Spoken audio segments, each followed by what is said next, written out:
People often say that Buddhism is like a simplified version of Hinduism that can be shared with others. Hinduism is not just a religion, it's a whole way of life that includes things like cooking, family life, and building houses. It's deeply rooted in the culture of India, so it's not easy to export or share with people from different backgrounds, just like you can't take Shinto from Japan and share it elsewhere. But Buddhism is a way of taking some important parts of Hinduism and sharing them beyond India.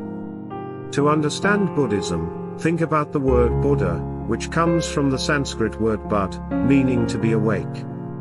So, a Buddha is someone who woke up. But woke up from what? It's like waking up from a dream, but not just any dream, a kind of hypnotic state where you're entranced and fascinated. In Sanskrit, they call this state avidya. So, Buddhism is about becoming aware and breaking free from this hypnotic state. In Sanskrit, vidya means knowledge, and it's the root of the Latin word videre, which means to see. From there, we get the English word vision. Now, if you add an A in front of it, you get avidya, which means not seeing or ignorance. It's like when you look at something but ignore everything else around it. Imagine a chicken fixated on a white chalk line, that's avidya.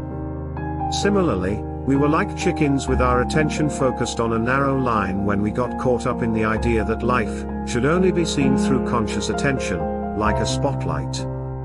This made us think we're separate individuals, which in Buddhism is called svadhisthana, or the view of separateness. A Buddha is someone who has overcome this illusion, waking up from the hypnotic state, realizing that everything can't be neatly put into positive terms. That's a unique aspect of Buddhism. It often sounds negative, but it's about understanding beyond simple positives. Imagine having a relationship with a Buddha or someone who has reached that state. There are lots of Buddhas, not just one. The famous one we usually talk about is Gautama, but there are many others. When someone becomes awakened, like a Buddha, they can inspire others to become awakened too. One of the Buddhas around today is Krishnamurti. He challenges everyone's beliefs and asks questions like, why do you believe that? Or why are you so attached to that idea?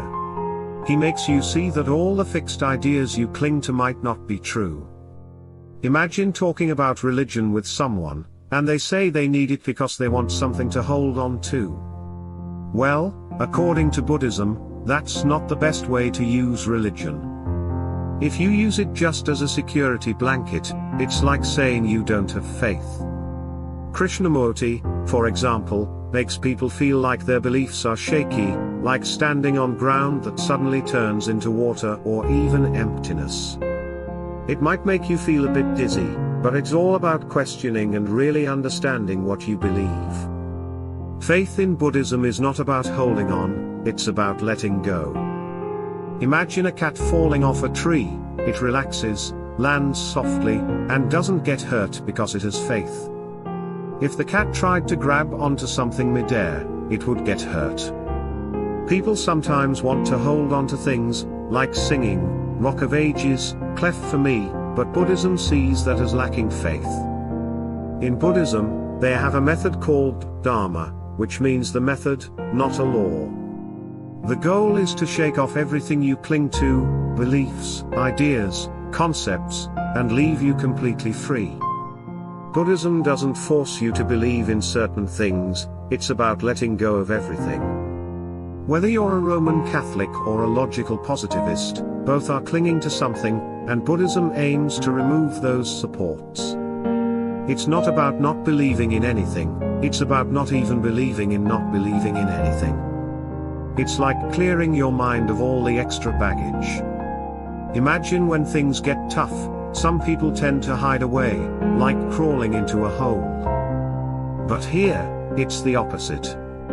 You don't hide, instead, you explore vast spaces. It can be a bit challenging because you might start by discussing ideas with a group, showing that some of their guiding principles don't make sense.